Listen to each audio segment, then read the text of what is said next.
Ezekiel grew up in a small compound in Oba, a town where poverty woke before dawn and slept long after midnight.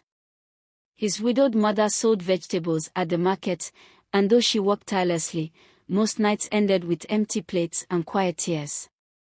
Ezekiel loved her deeply, but each day he watched her age faster, and bitterness began to bloom in his heart.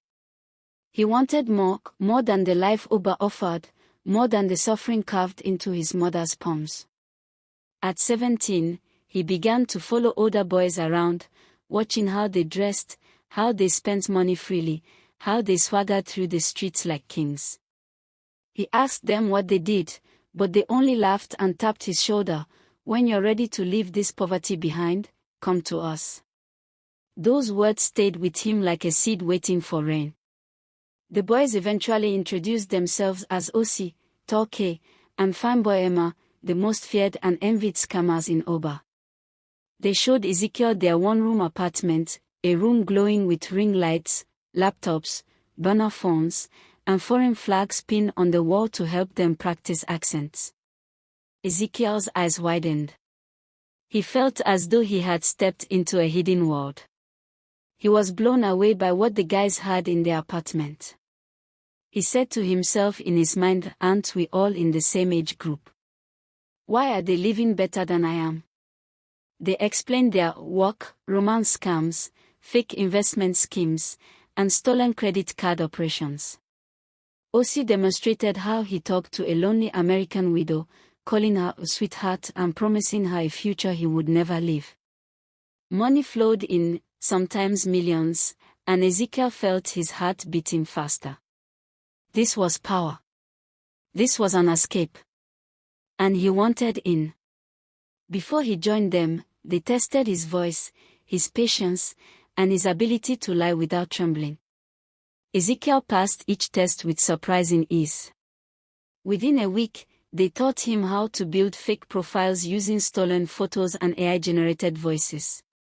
He learned how to flatter victims, how to create emotional bonds, and how to make them depend on him. Every successful conversation felt like a victory to Ezekiel. His first fraudulent client was a divorced Canadian man he convinced to invest in a fake mining opportunity. When the man finally sent almost $1,800, Ezekiel felt electricity run through his body. That evening, he walked home with new slippers, new clothes, and a stomach full of fried chicken. Poverty suddenly felt like a distant nightmare. Money became his new god. He no longer worried about food or bills. He bought his mother a new wrapper, lied about a new job, and promised her that life would get better from now on. She cried tears of joy, unaware of the path her son had chosen. Ezekiel felt guilt briefly, but the taste of money was too sweet to let guilt stay for long. With the group of boys he joined, he became bolder. He handled more clients, learned more tricks, and quickly became one of their best performers. But the boys noticed something else. Ezekiel brought in unusually high-paying victims. It made them question if he had luck or something else. As months passed, the business began to slow. Victims became wiser, websites increased security, and foreign authorities cracked down on scammers. Their earnings dropped drastically. Some days, they didn't make a single naira. The boys became desperate, restless, and angry. Fanboy Emma was the first to suggest it. "If clients no one send money again, we need to fortify. Baba Alanta they do something for boys where they cash out big." The room grew silent. Osi rubbed his chin. Tall K nodded once. And Ezekiel, though unsure, said nothing. He was already addicted to the lifestyle. Anything that brought money back was acceptable to him. At 1 a.m., they drove deep into the bush, headlights slicing through darkness. Chinedu felt his stomach twist as they approached a mud hut surrounded by strange carvings. Owls hooted, and the air smelled of burnt feathers. The man who stepped out was old, bald, and painted with white chalk, Baba Alanta. Baba Alanta welcomed them like he had expected their arrival. He demanded their names, ages, and intentions. When they explained their fraudulent struggles, he chuckled deeply and said, "Money dey for ground. No spirit dey block una hand." Ezekiel shivered at those words. Baba Alanta made them stand inside a circle of fire as he chanted ancient words. He tied red threads around their wrists, rubbed their eyes with bitter herbs, and sliced the tip of their thumbs to let blood drip into a black pot. Ezekiel felt heat rush through his body as though something entered him. After the ritual, Baba warned them never to eat catfish again, never to walk barefoot at night, and never to refuse a client who sends money willingly. They all agreed. Ezekiel didn't realize he had just opened a door that would swallow him. The effect was immediate. The next week, Ezekiel's clients sent thousands of dollars. Some even apologized for delaying, even though he hadn't contacted them for days. The boys were amazed. They believed Baba's power was real. They poured money on their beds, danced, and popped drinks in celebration. But with money came arrogance. They grew careless, began skipping instructions, and fought more frequently. Ezekiel noticed that the others envied him. While their earnings increased, his own grew faster.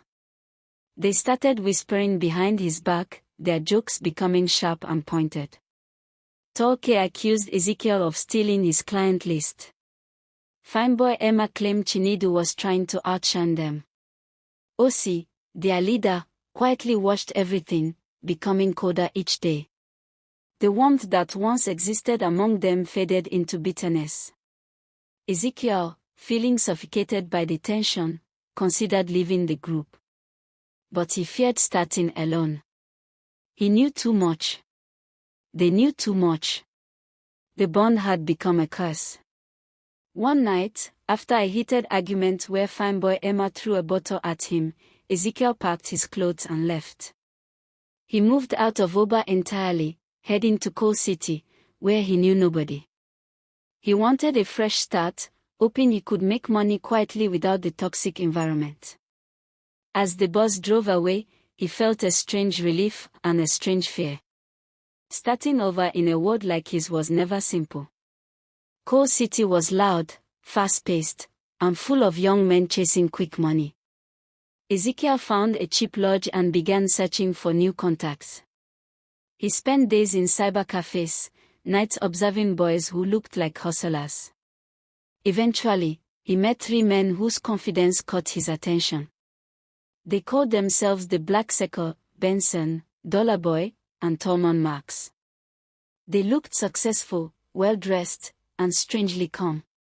Ezekiel approached them carefully, hoping to find guidance. To Ezekiel's surprise, they welcomed him easily. Benson, the eldest, asked him what he could do. When Ezekiel showed them his scam skills, their eyes widened. "You be correct material," Dollar Boy said, tapping his back. They offered him a place to stay, promising to teach him how to make spiritual money, not this small boy level. Ezekiel felt honored. Finally, a group that valued him. Their apartment was spacious yet eerie. There were mirrors in every room, incense always burning, and strange symbols carved into the walls. Ezekiel ignored his discomfort because the boys treated him well. They bought him new clothes, fed him generously, and taught him advanced fraud techniques involving hypnosis scripts, deepfake voice tools, and emotional manipulation. They also introduced him to powders, substances they claimed helped influence clients' minds. Ezekiel refused at first, but little by little, he accepted. Unlike his previous group, these boys performed rituals almost every week. They burned herbs, chanted incantations, stood naked before blackened mirrors, and offered sacrifices to a spirit. They told Ezekiel it strengthened their cash flow and protected them from authorities. Ezekiel participated, though fear gnawed at his chest. He was too deep now, too desperate for stability. Weeks passed, and the boys became strangely generous toward him. Benson gave him a new phone. Dollar Boy bought him shoes worth thousands. Tom and Max cooked for him often. They smiled around him, complimented him, and encouraged him to relax. But beneath the smiles, Ezekiel felt a shadow lurking. Something was off. They were too kind, too accommodating. And they always watched him. One night, he overheard them arguing quietly. "He's perfect," one voice said. "We should do it soon," another replied. "The money will come heavy," a third whispered. Ezekiel's heart raced. He wondered if they meant a scam operation or something darker. He planned to leave discreetly the next morning. But the next morning never came. Before dawn, Benson knocked on his door with warm tea, claiming he had been awake all night, working on a client. Ezekiel accepted the drink reluctantly. Within minutes, his vision blurred. His hands trembled. His tongue felt numb. Dollar Boy and Tolman Max entered, "Come, to come."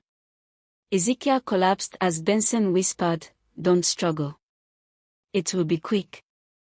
They carried him like a log of wood, wrapping him in a thick cloth. His body felt heavy, but his mind was awake enough to hear their whispers. They spoke about him like a bag of money, not a human being. "He has strong blood," Dollar Boy said. "The herbalist said he will bring wealth for years," Tolman Max added. Ezekiel realized the truth. They didn't want him as a partner, they wanted his life. They took him to a remote shrine deep in the forest. The place was filled with bones, calabashes, and palm oil drawings. At the center was a massive wooden idol with glaring red eyes. The air was thick with incense. Ezekiel lay on a mat, paralyzed but conscious, watching them prepare ropes, knives, and charms. His heart pounded, tears slipped from his eyes, but he could not scream. They began chanting around him, calling on the spirit to accept the offering and open the floodgates of wealth. Benson lifted a small knife, its blade polished and dripping with palm oil. Tolman Max sprinkled powder on Ezekiel's face to prepare his spirit for departure.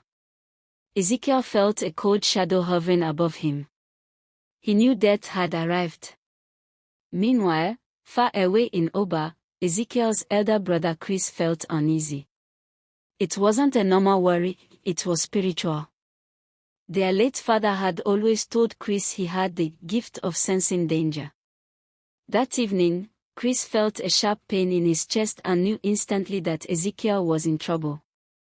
He packed his bag and boarded the next bus to Coal City, following faint clues from Ezekiel's old contacts and lodge manager.